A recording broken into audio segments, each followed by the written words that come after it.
Visite d'État ce matin à la Salvatara Ita, tout le plus à Blolequin, et cet après-midi, le président a communiqué avec les populations de Guiglo. Nos envoyés spéciaux sont enfin prêts. Abiba Dambélé, vous avez tout simplement l'antenne.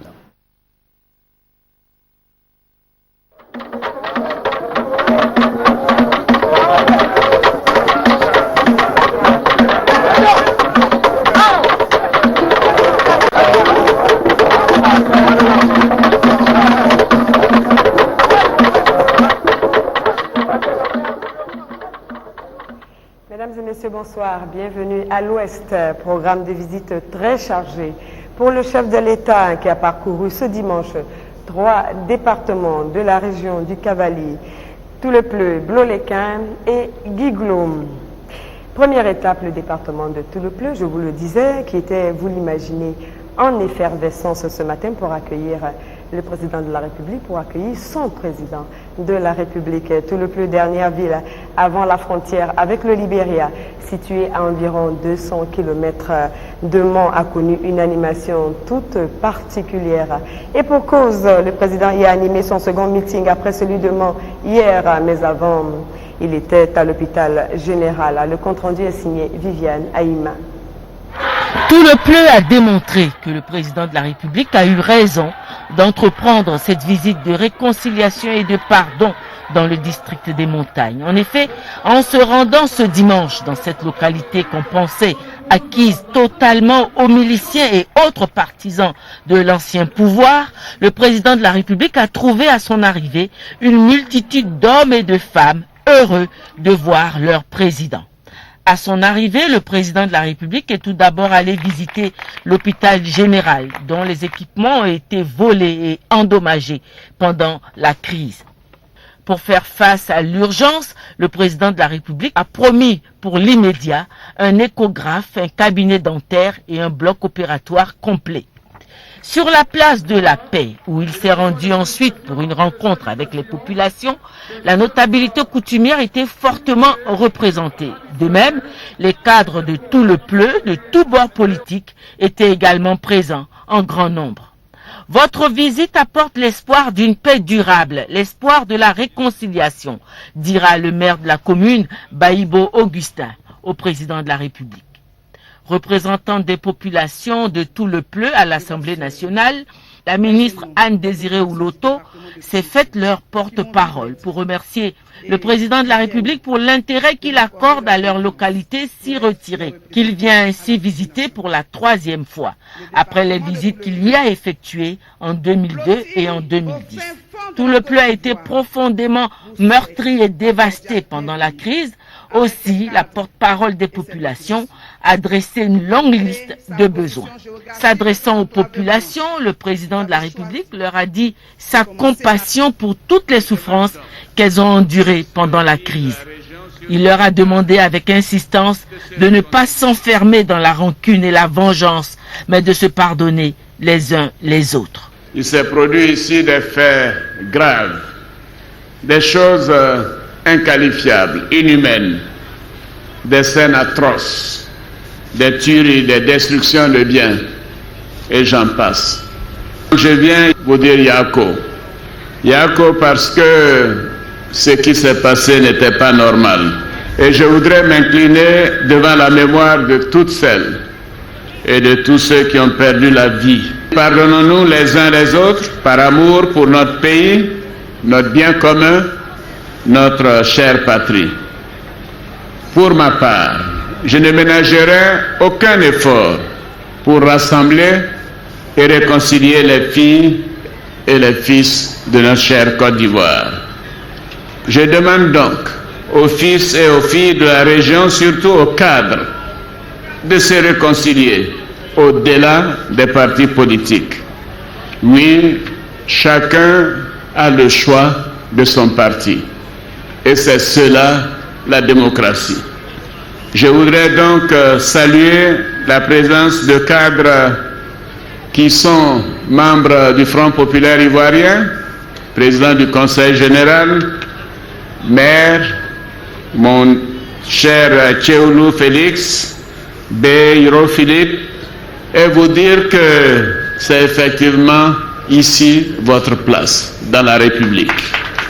Concernant les besoins qui lui ont été exprimés, le président de la République a donné de nombreuses assurances aux populations. Toute une série de questions qui ont été évoquées par ma sœur Anne Loto seront résolues très rapidement. D'ici à la fin de l'année, je vais dire plus précisément, il n'y aura plus de problème d'eau dans le district donc des montagnes. Je voudrais vous dire aussi que les problèmes d'électricité seront réglés. Vous le constaterez vous-même. Pour la route Toulepleu-Bloléquin, les études sont terminées. Et la route sera bitumée avant la fin de mon mandat. Je vous le promets. Dans l'immédiat, le président de la République a offert 98 véhicules de type 4x4 pour le corps préfectoral, la gendarmerie et la police de tout l'ensemble du district des montagnes. Il a offert également une télévision écran géant avec DVD, une sono et des chaises au foyer des jeunes, plus des chaises pour les différentes réunions des chefs coutumiers, des chaises pour la mairie. Il a donné des instructions pour que le lycée moderne de la ville soit réhabilité et équipé en table-banc. Bloléquin a été la seconde étape de la tournée du président de la République dans la région du Cavally. Il n'y a pas longtemps, l'hôpital général de Toulepleu, que le président a visité ce matin, était méconnaissable. La guerre ne l'a pas épargné, tout avait été saccagé. Aujourd'hui, cet hôpital a été totalement réhabilité et continue de bénéficier de l'appui du chef de l'État. Un regard sur cet hôpital avec Eugène Atoubé. L'hôpital général de Toulepleu, tel qu'il se présente aujourd'hui, une des marques de la renaissance de cette localité, meurtrie par la longue crise qu'a connue le pays. L'établissement a amorcé sa réhabilitation et tente de donner vie à ses services. Avec le retour des déplacés et des réfugiés, le taux de fréquentation du CHR de Toulepleu a augmenté.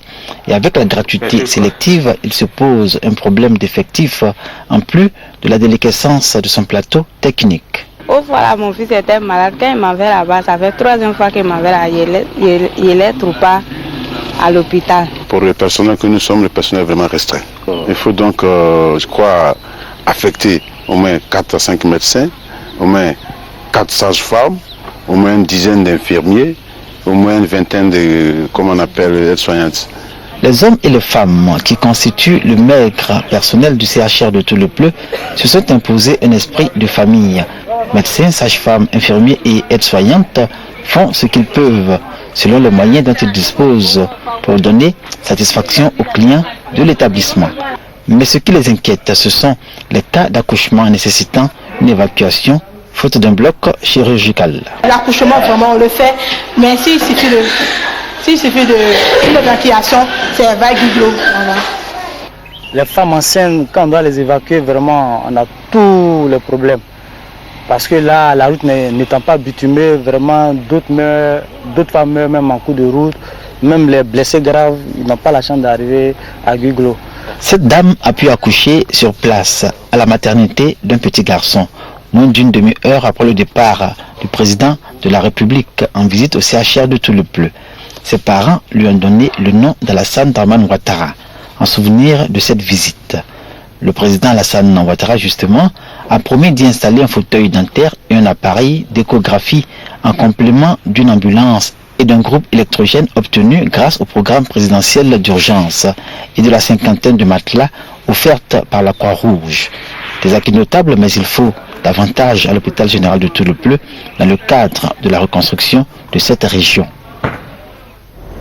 Deuxième étape de cette visite dans le moyen Cavally, Bloléquin, qui a reçu sa mobilisation pour accueillir bien sûr le président de la République, son Excellence Alassane Ouattara.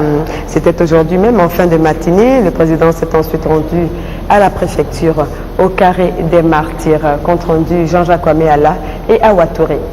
C'est en début d'après-midi ce dimanche que le chef de l'État, Alassane Ouattara, est arrivé à Yoya, village situé à 5 km du département de Bloléquin, dans la région du Cavally. Il a reçu l'ordre militaire d'un détachement de 2 pelotons de l'école de gendarmerie de Torogué et d'une compagnie de la 2e région militaire de Mans, dirigée par le commandant des troupes, Siam Modeste. Après l'accueil des autorités administratives et politiques de Blolequin, le chef de l'État a eu droit à un bain de foule de la population venue lui exprimer leur soutien et attachement. Cap ensuite sur Blolequin. À l'entrée de la ville, le président Alassane Ouattara a marqué un arrêt dans l'enceinte de la préfecture où il s'est recueilli et déposé une gemme de fleurs sur ce carré qui a servi de fosse commune à une dizaine de personnes pendant la crise post-électorale. La voix pleine d'émotion, le président Alassane Ouattara a dit plus jamais ça en Côte d'Ivoire. Vous savez, c'est terrible, hein? C'est une véritable horreur. Ça rappelle des souvenirs douloureux. Et écoutez, notre pays a traversé des moments indescriptibles. Enfin, le chef de l'État s'est rendu sur l'esplanade de la mairie de Blolequin pour le meeting avec la population de la région. Le président de la République a animé un grand meeting à Blolequin, le compte rendu d'ici la fin de cette édition. C'est par Guiglo que le président Alassane Ouattara a bouclé la 2e journée de sa visite dans le district des montagnes. À Guiglo, comme partout où il est passé, le président de la République a parlé de paix, de réconciliation, de pardon.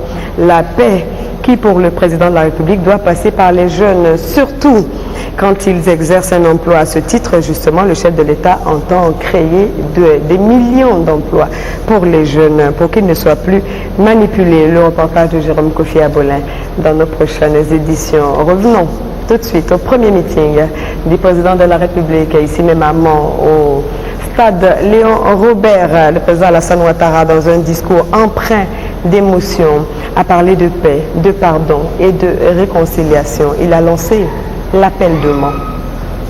Ce meeting de Mans, le président de la République Alassane Ouattara le veut comme une rencontre de contact direct, de communion totale avec les populations venues y prendre part. À son arrivée au stade Léon Robert, le chef de l'État avec à ses côtés son épouse Dominique Ouattara, pour établir ce contact, va se donner du plaisir à prendre un bain de foule. Cela sur un bon parcours pour pouvoir saluer ce beau monde présent pour écouter son message.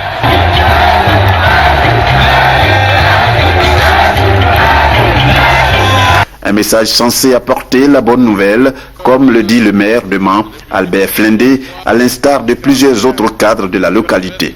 En toute évidence, ce message tant attendu du chef de l'État ne peut être que celui de la paix, la réconciliation, d'un appel au travail, le président de la République rassurant que la crise est bel et bien terminée.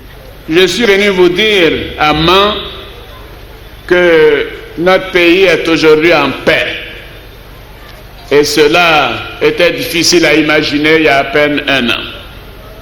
La vie a repris son cours et les activités économiques redémarrent et la Côte d'Ivoire est au travail. Oui, la Côte d'Ivoire est au travail. Le gouvernement est à la tâche et il œuvre chaque jour à réduire vos souffrances et à améliorer le quotidien de chaque Ivoirien. Je suis heureux de constater que Mans renoue avec la paix. Une paix à construire tous les jours pour qu'elle soit durable et définitive. Cela passe bien évidemment par la réconciliation. Une réconciliation vraie, sans arrière-pensée, sans esprit de vengeance. Une réconciliation qui suppose le pardon mutuel, le retour de la confiance entre les filles et les fils de notre pays est indispensable. Il nous faut œuvrer à cela. C'est un devoir, c'est une obligation. Et je voudrais vous supplier d'accepter de pardonner et de vous réconcilier.